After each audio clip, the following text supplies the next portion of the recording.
Welcome to another edition of the GM Shuffle with Michael Lombardi, presented by DraftKings and VSiN. I'm your host, Femi and Michael. We were joking before we got this thing started, but I'm going to go on a bye week next week here, but we still have our eye on the ball. We're focused with all of what's happening in the NFL. No doubt, no doubt. You can't get away from the shuffle, Femi. You got to keep going. That's the one thing, when Adnan did it and Tate Frazier, we just never missed a day. We were like the Joe DiMaggio. We had a great streak going. We just didn't miss a day. We're the Cal Ripken of podcasts. We just keep moving on.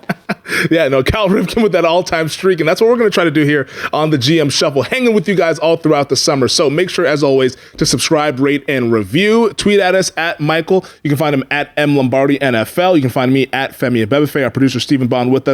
As always, very excited today. We debut our blue chips, red chips. We'll get into that in just a bit, Michael. But let's start with some news and notes around the NFL. And a lot of the NFL offseason discussion since the draft and free agency all kind of fizzled away has been centered around Deshaun Watson. The Cleveland Browns quarterback is now in day 3 of the disciplinary hearings with Sue L. Robinson. We're going to find out at some point here, Michael. But I'm not sure if it'll be by the end of this week or maybe early on into next week. What's your read on what we've seen so far this week with the disciplinary hearings going on right now for the Browns quarterback? Well, I think if you read the Washington Post every morning, that Mark Masick is pretty wired into this thing. And he wrote a column or an article the other day about the league would like to have a 1-year suspension. But the league knows that if they try to impose something that they can't solidify, that the Goodell could be at risk to lose all his power. Now, it's been collectively bargained, so you think it should be a lock cinch, but I don't know if those things always hold true. So for me, I think the league wants to do a settlement before they do anything because it then ensures the power of the commissioner to see. But like I wrote about today, Femi, I mean, the one thing we know is you're going back and sitting on a lake or you're at the beach here in Ocean City or you're dealing with the heat in Las Vegas, he's getting suspended. Now, whether it's 8 games, whether it's 6 games, whether it's a year, I don't know. But he's getting suspended. Yeah. No, I think that's really clear when you look at this thing here.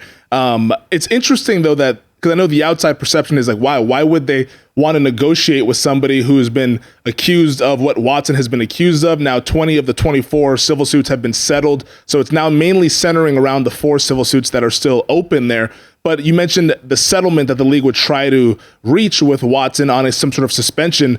And does that make sense to you that they would negotiate with this? I get what you're saying with the Goodell not wanting to lose the power or be vulnerable to that in a future CBA here, but it almost seems like it's kind of crazy. It's like, wow, like Watson, accused of all these things, has brought all this bad negative press to the NFL throughout this offseason, and here they are trying to negotiate with that same guy. Well, you got to separate the two things. They're negotiating with so they don't have to go to court on an appeal, right? So they're really trying to do that. I think that's more than anything. And obviously, the Players Association represents Watson, so they're going to do the best job for him. And they're saying, hey, okay. Now it depends on who has the hammer. I mean, if Sue Robinson comes down with an unbelievably strong verdict against him, maybe the league just takes their chances. I think a lot of it is going to come down to what she tells both parties about the validity and the strength of each one's case. I think that's going to be critical, Femi. And I think the one thing, if you're the Browns, and again, today earlier on VSiN, if I'm the Browns, I'm going to be all in on the Jimmy Garoppolo deal. I'm going to go get Jimmy Garoppolo, and it's the best Airbnb they could get. Yeah. It's the best Airbnb they can get, Femi, because he comes in there. Is he perfect? By no means. But the guy has played well. He's been in this offense before, and he gives them a rental that they need for a year. Yeah, it'd be an interesting dynamic there if they were to trade for Jimmy Garoppolo. I'm not sure what they would have left to give up after giving up all those assets for Deshaun Watson. Maybe the Niners could take a mid-round pick because they gave up 3 first-rounders, so it's not going to be a first-rounder. A second-rounder, I believe, I don't know how many of those they have as of now here, but it almost feels like they don't have the assets to even trade for Jimmy Garoppolo, but maybe the Niners are in a situation to where they're just willing to take anything versus cutting him outright and letting him hit the open market there. Well, I think this, Fem, so the Browns give up a fifth. Say they give up a 5th-round pick that moves to a 4th. First of all, who's your competition for Garoppolo? Who's after him? And not a lot of people. Nobody has $24 million. The Browns could sign him with Mayfield on the team, and they still have enough cap room. Now, they don't want to do that, but they'll eventually get rid of Mayfield's number. So then they can redo the contract. Garoppolo is willing to redo his deal.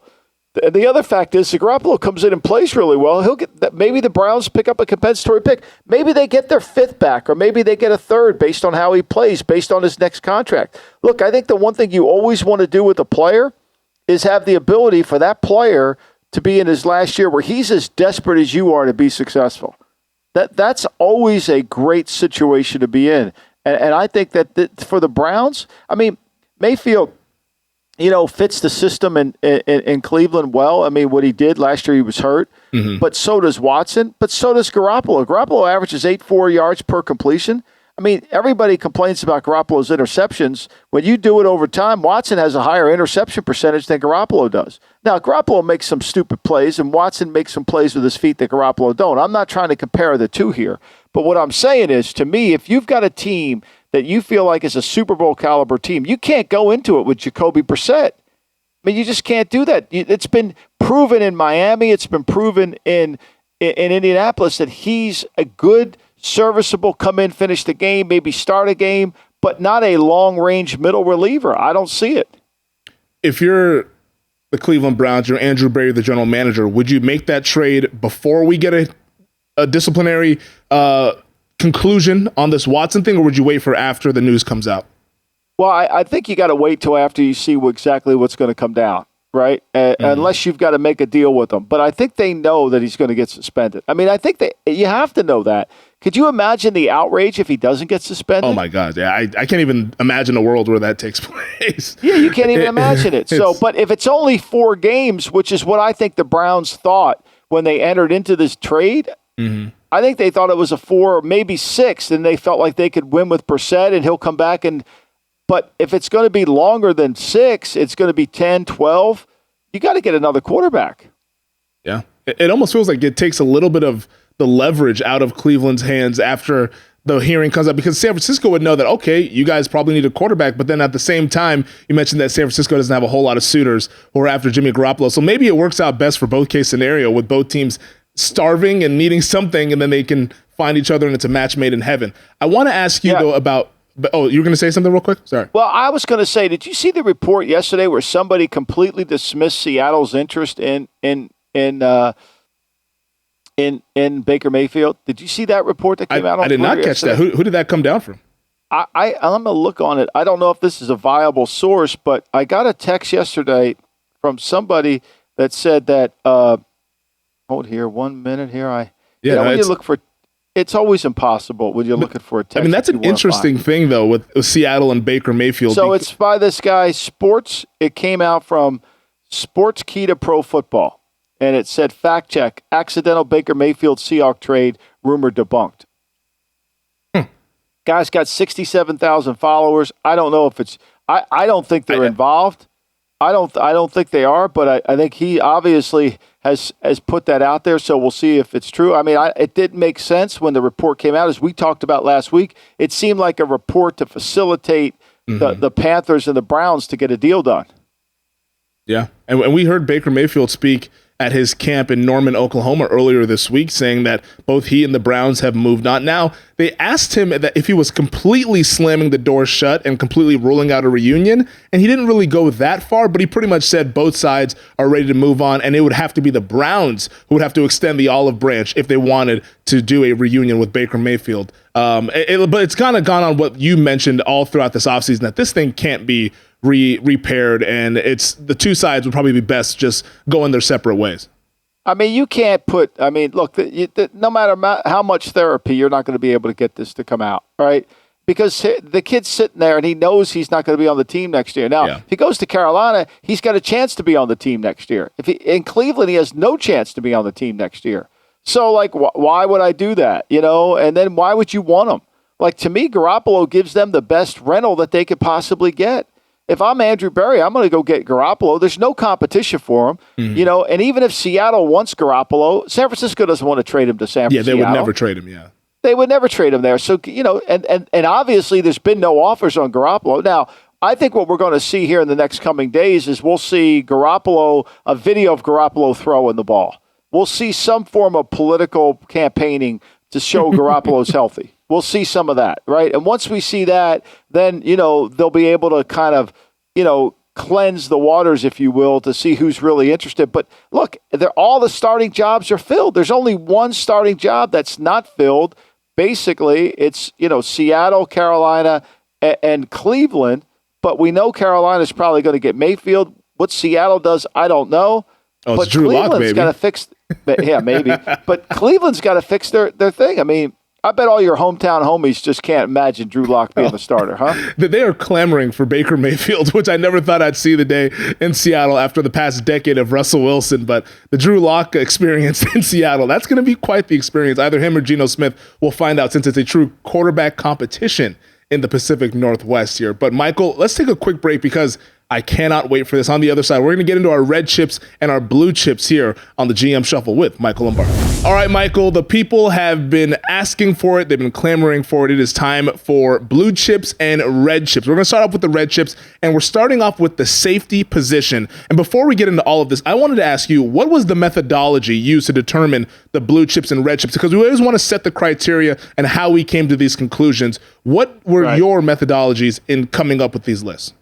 Well, look, anytime you grade players, you have to fit them into a category, correct? So no matter what category you put them in, you've got to, the verbiage must match the category, okay? So you've got to be able to say, okay, this player is a 64 player and this means this. This player is a 65 and it means that. So, for me, red chip players are solid starters. They play on all three downs. They contribute towards winning. They're hard to take out of the game. They can make plays against the elite level of competition, and they're never a liability for your team. So, and that's the category. Now, they're just a little bit short of the blue chip. And so when you're looking at safeties, you want a safety that it can play on all three levels. He can attack the pocket, he can play at linebacker, and he can play in the middle of the field. You want a safety that can make plays on the football when the ball's in the air. He can cover in some sort of man-to-man, maybe not a receiver, but he can cover a tight end. You also want a safety that has the ability to get the defense lined up. And then most importantly, you want somebody who's going to tackle, and he's not going to miss tackles. Mm-hmm. Because when you have great safety play and you can control the middle of the field with your safeties, you're not going to give up many big plays. So that to me was the essence of the criteria. Yeah, and you've been working on this for weeks on end here, and I'm really excited to get into this list. And it was pretty much comprised of watching tape, talking to personnel guys. Any other avenues that you reached out to come up with this list? No, I just kind of did it all. I kind of did what I felt like was the best thing for me in terms of like watching it. I didn't want to get any outside people's opinion because I felt like, when you're evaluating, you want to be able to say, okay, here's where I think this player fits. Here's what I think he should do. So for me, I just kind of went through it. I kind of went through my list. I had probably 30 players that I wanted to watch. So I started watching all of them. I kind of have a sense who I thought were the elite players. I mean, some guys I thought were better than their rankings or their salary.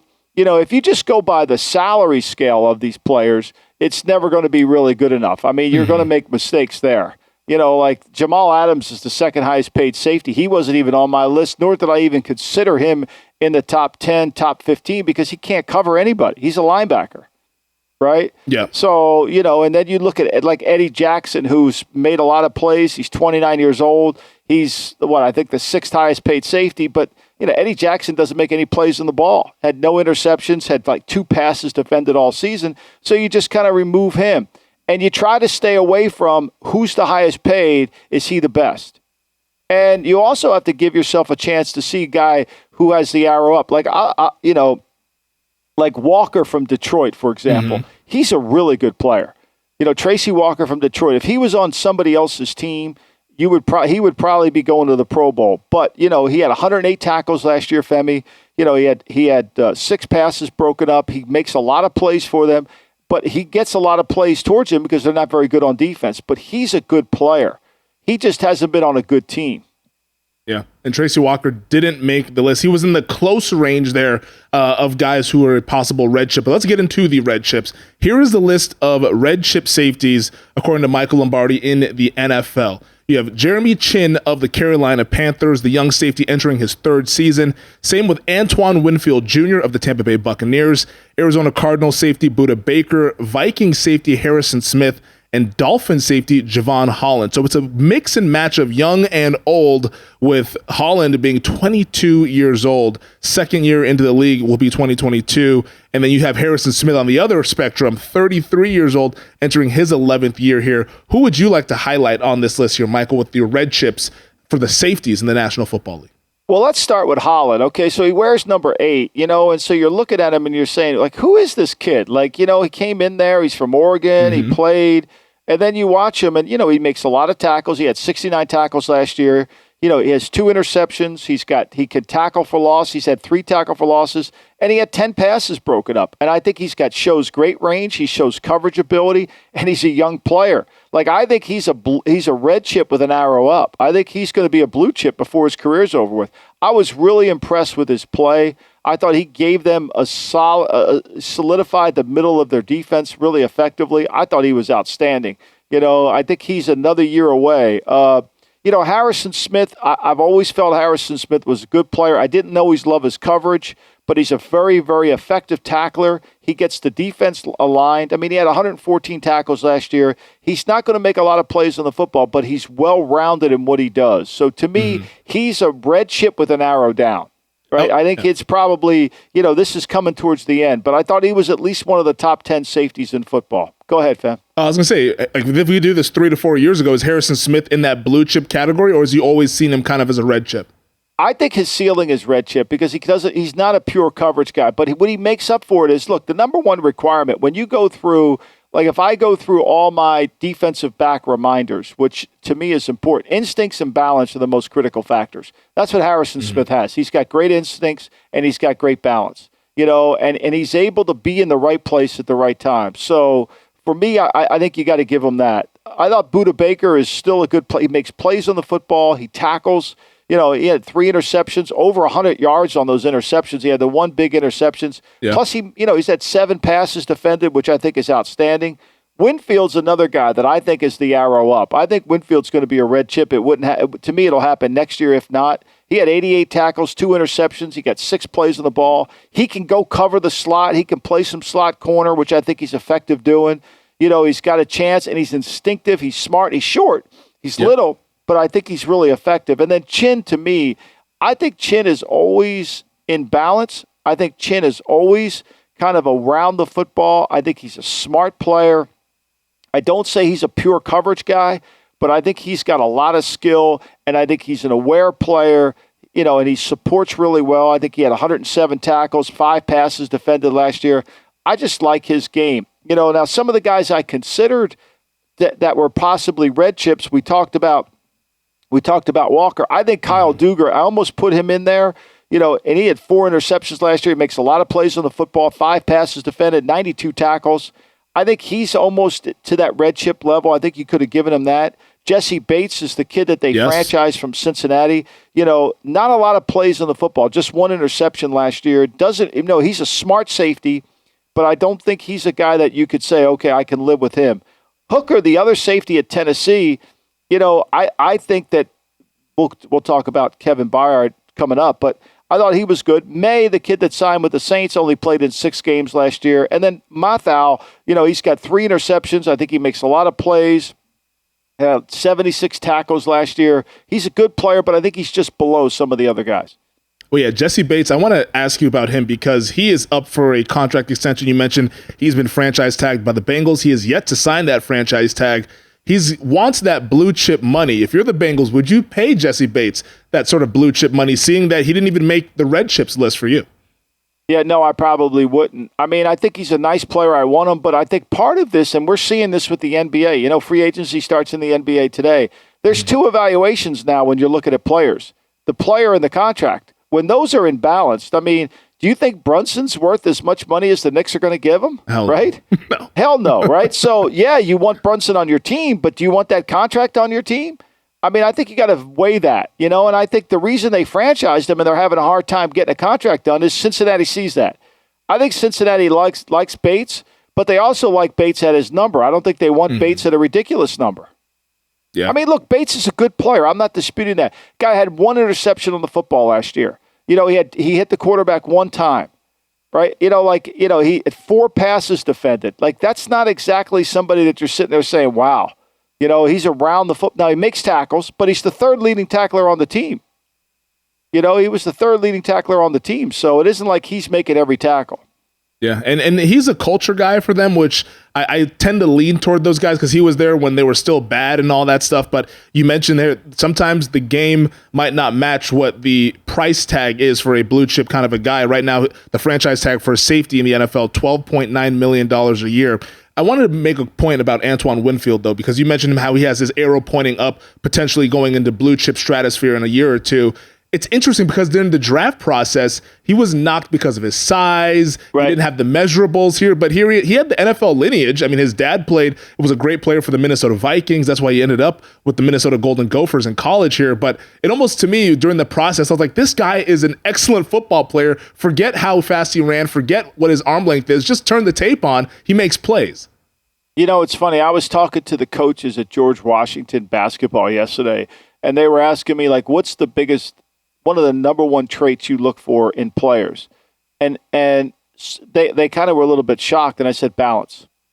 Balance. To be able to be in control of your body at all times. And this is what Winfield has. Even though he's short and little, he's in balance. He's always in a good position. He doesn't have to, he's not off kilter. He doesn't have to regroup to cut. I think he's really good. I think Chin's got great. I love Chin's balance. Like when I watch Duger and Chin, I kind of like Chin more because I think Duger sometimes is a little off balance. So to me, Winfield's balance and his ability to burst and close, plus he's tough as shit. He'll tackle. He don't care. He never looked in a mirror. He doesn't know he's little.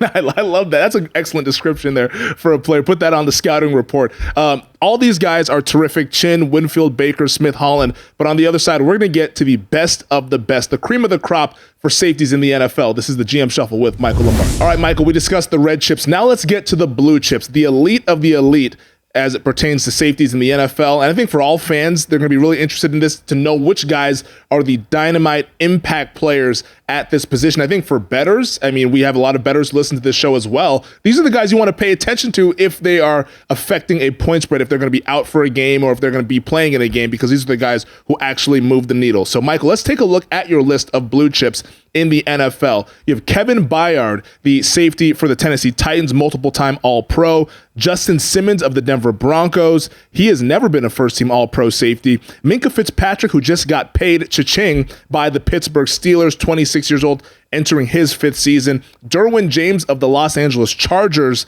eligible for a contract extension, so Derwin James might send this tape out to his agent and to the LA Chargers. And then you have Micah Hyde of the Buffalo Bills, entering his age 32 season, 10th year in the NFL. And these are the names that popped up in my mind, Michael, so I'm glad that we are in simpatico with this list for safeties in the National Football League.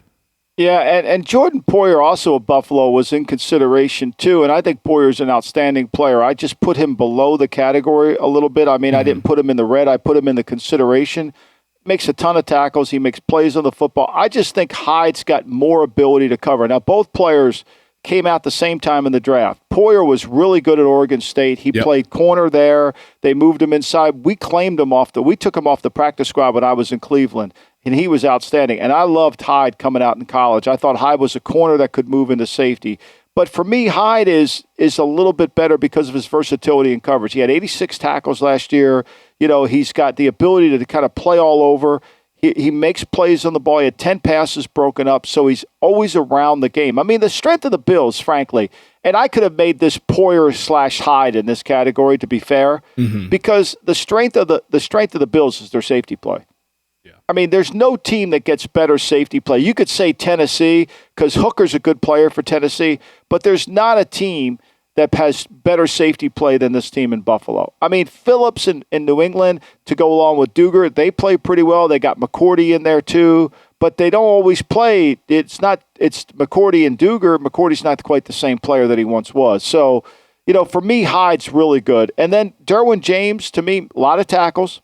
I wish he made more plays on the football, but he's still a good, effective tackler. Had 118 tackles last year, 5 passes broken up. Fitzpatrick, I mean, he's all over the field. He's got the most tackles of any safety in the football, 124. He's the highest paid safety. Do I think he's the best safety? Probably not. I like his coverage skills, his range. He had 7 passes broken up, 2 interceptions, but he creates fumbles and he creates turnovers. Mm-hmm. To me, Simmons is one of the best tacklers in the game. Like, I saw Simmons in college tackle Lamar Jackson when he played at Boston College. Simmons is smart. He's not a great man-to-man coverage guy, but all the intangibles that he has, he makes up for it. He had 4 tackles for loss. He had 5 interceptions, and he had 12 passes broken up, which is a lot for a safety, as you could see. I mean, he and Holland have double-digit safety broken. I mean, that's a lot for a safety to get 10, 12 passes broken up. And then Byard I think Byard is the best safety in football. He had 88 tackles. He had 5 picks. He's 2 forced fumbles. I think he's around the ball quite a bit. He gets their defense lined up. He's dependable to play back there. I think he's been really a good player. From Middle Tennessee, I really liked him coming out in college. I thought he was going to be a good pro, and I think he really is. It's interesting. I want to ask you about Derwin James because he is eligible for a contract extension, but he has the durability concerns. I mean, it was 2 years ago. He only played in about 5 games after he had the broken foot, I believe it was in the offseason. He had durability concerns at Florida State back in college. Would you feel comfortable paying him that big-time contract? Because we saw Minkah Fitzpatrick get the big deal about a couple of weeks ago. James is going to surpass that just because that's how these things go. Would you feel confident in giving Derwin James that sort of money given his injury history? Well, now that I know that I would protect myself, I think part of the thing you can do with contracts is protect yourself on roster bonuses, on game bonuses. If the guy's active, he's going to get this game. Now last year he played in 15 games, had 118 tackles. He had 7 tackles for losses. He hit the quarterback 7 times, so he's really good on level 1. He tackles well. He can tackle. Now, I wish he made more plays on the ball. He needed 5 passes defended. I mean, so you wish he was getting more active, but I think as you have a rookie quarterback, I think Derwin James is going to be one of your centerpieces to move forward. I would perhaps, safety. I think what we've seen with Duger, with Winfield, with Chin, I think you could find a Baker in the 2nd round. I think it's a position where you could find a guy. Micah Hyde was a 4th rounder, I think, in Green Bay. Poyer was a 7th rounder that got cut. I mean, think about that, right? So I think you could find guys. Simmons, I think, was a 2nd rounder, good player. Byard was a 3rd. I think you're kind of getting in that situation. Do you want to put that money? Now, if you have a star quarterback, you don't want to do it. To me, I would always constantly try to find young safeties that I think that were corners like Hyde and Poyer that we can move inside that have toughness to be able to cover and match the game today.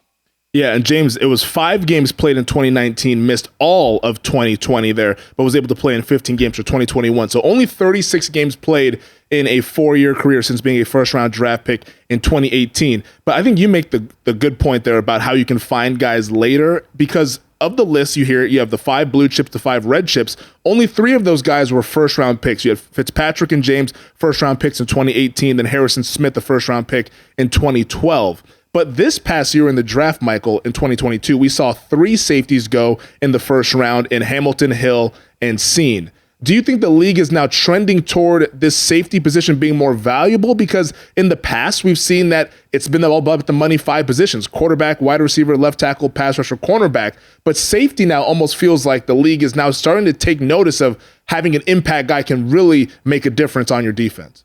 Well, I think this, though, Femi, like Hamilton, can he cover? Is he going to be able to cover? Now, all my Notre Dame fans say he can cover, but when I watch him, I'm not sure he can cover. So I don't know if I would use a first round draft pick on a safety that couldn't cover.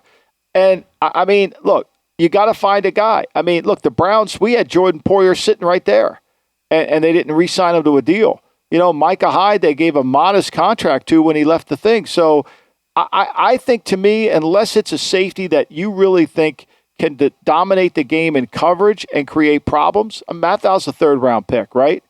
Yep.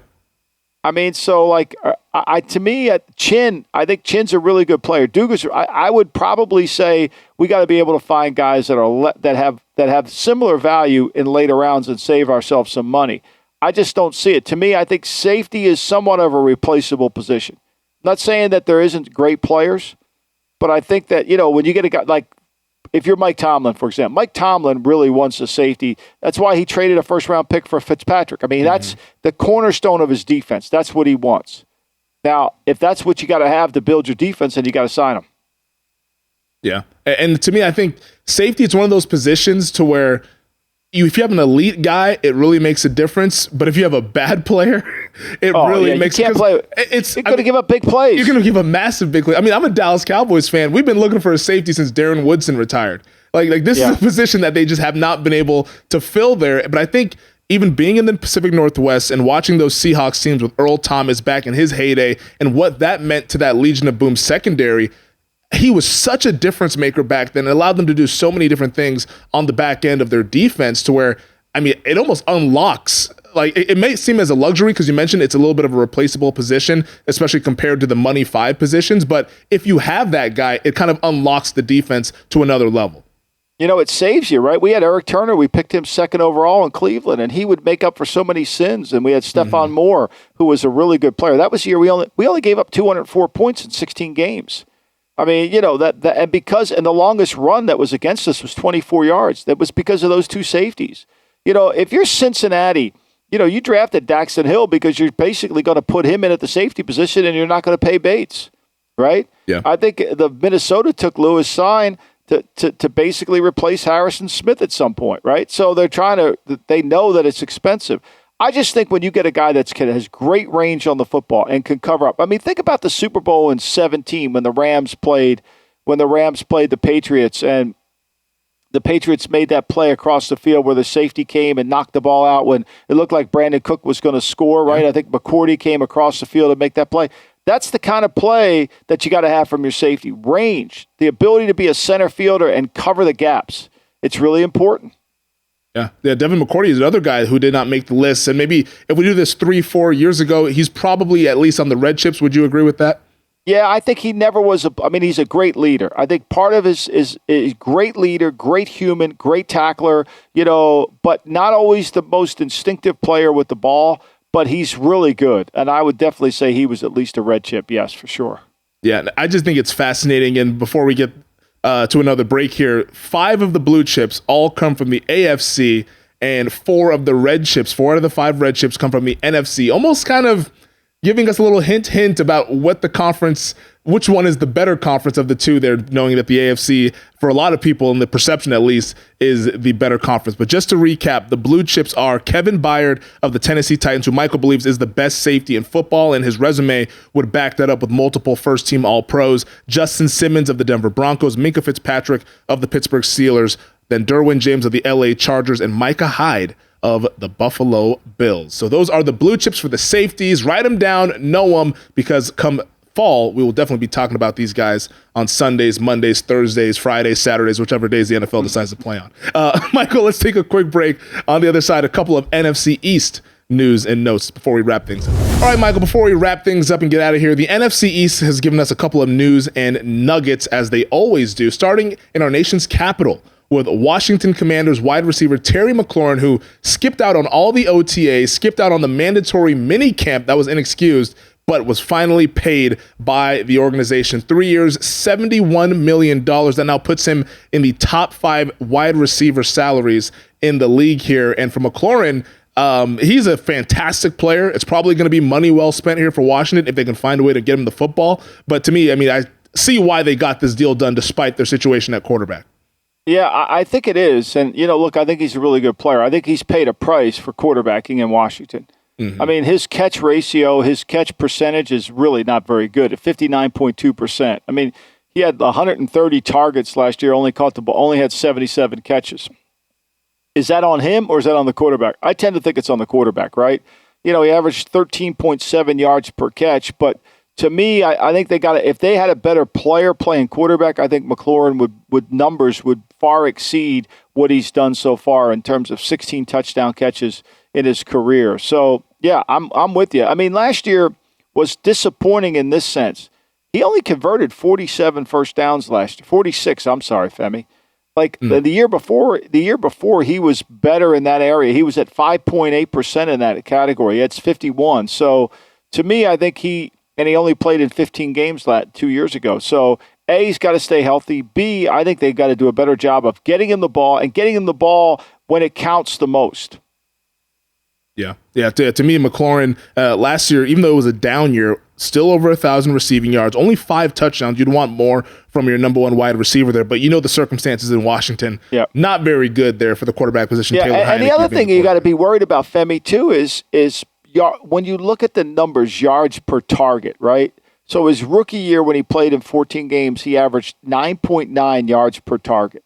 Mm-hmm. Last year, he's down to 8.1. The year before that, he was at 8.3. So what's happening here, right, is, people know the ball's going to him. They've got to be better at quarterback to really highlight this contract. Yeah. Is DK Metcalf next?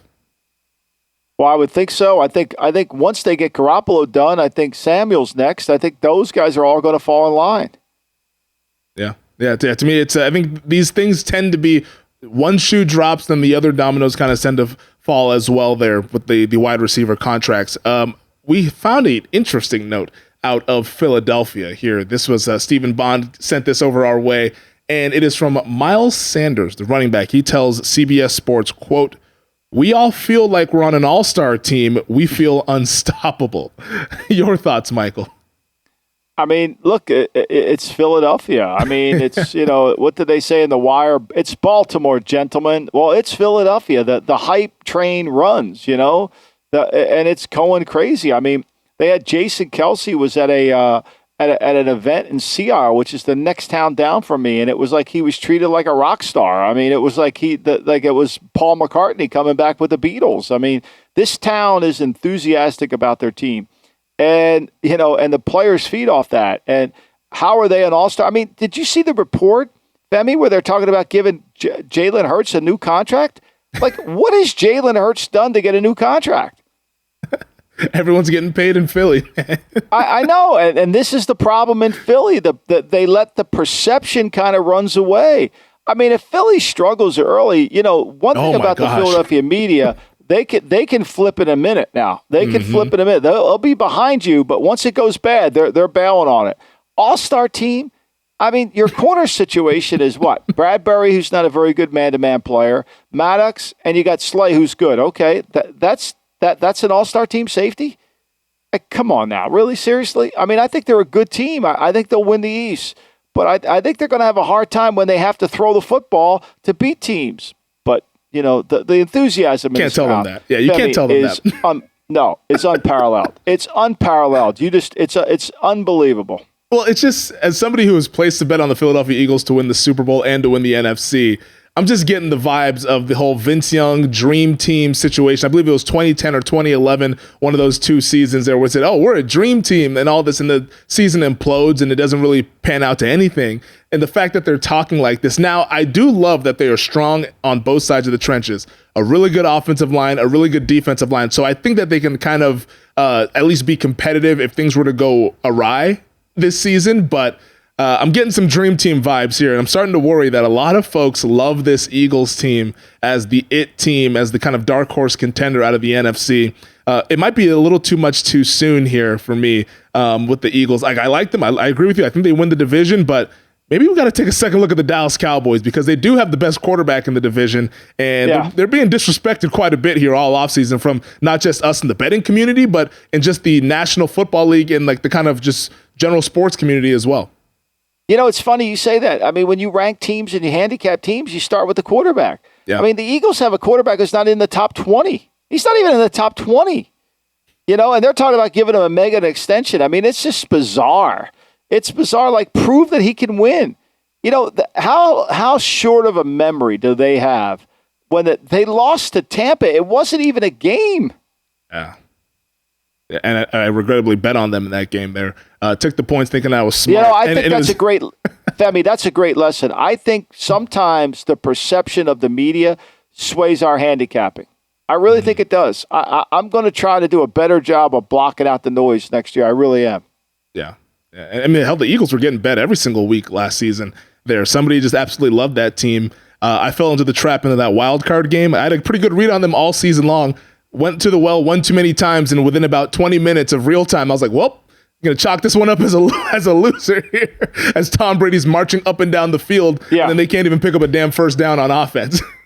Just remember, they played 6 good quarterbacks, Brady twice. The ball was only on the ground 36 times. That's all you need to know. It's not great. This was fun, though, Michael. I'm really glad that we've started this Red Chips, Blue Chips series here. Next week, what position group are we hitting next week? We're going to hit the corners, which will be fun to do. Because there'll be a lot of confrontation about the corners and all this, and so that'll be good. So I've been going through that corner situation, understanding. I think what most fans really have a hard time, a lot of analytical people do too, is understanding what the coverage is. And if you don't know the coverage, you really can't evaluate corners. If you don't understand what the corner's being asked to do, what's his leverage point, it's really hard. And we have made it so simple by the TV people, but it's really way more complex. Yeah, I'm really fascinated to see where Trayvon Diggs ends up, or if he's even on the list. Some people not as high as Trayvon Diggs, even though he had the 11 interceptions last season. That's going to be really fun to do next week. I'm going on vacation, Michael. I'm going to be sitting by a lake on the 4th of July, hanging out, eating hot dogs, fireworks, maybe a cold beverage. What are you doing 4th of July weekend? I'm going to stay here. I got the whole family coming in, so I have a barbecue, hang out. I've got so they can't get better than that. Got the parade. Femi, we have a parade here in Ocean City where everybody gets on their bikes and they kind of go around. They decorate their bikes on 4th of July. It'll be fun. Yeah. And I'm working, too. I'm working. On top of it all, the most fun part is the Lombardi line where you'll be working. Then make sure to check that one out come next Monday. But that does it for the podcast. Thank you as always. Subscribe, rate, and review. And in the reviews, let us know some of the red chips and blue chips at these positions that you think. If you disagree or if you agree or if you have questions, we want to see it in the reviews because this is going to be a fun series throughout the rest of the summer. Thank you to DraftKings. Thank you to VSiN. And Michael, thank you to you. Have a happy and healthy 4th of July weekend, and we'll talk soon. Same to you, Femi. Thank you. Thank you, Stephen Bond. Thanks for watching the GM Shuffle with Michael Lombardi. And for more videos like this, make sure to subscribe to VSiN Live and the GM Shuffle podcast with Michael Lombardi, presented by DraftKings and VSiN, wherever you get your podcasts.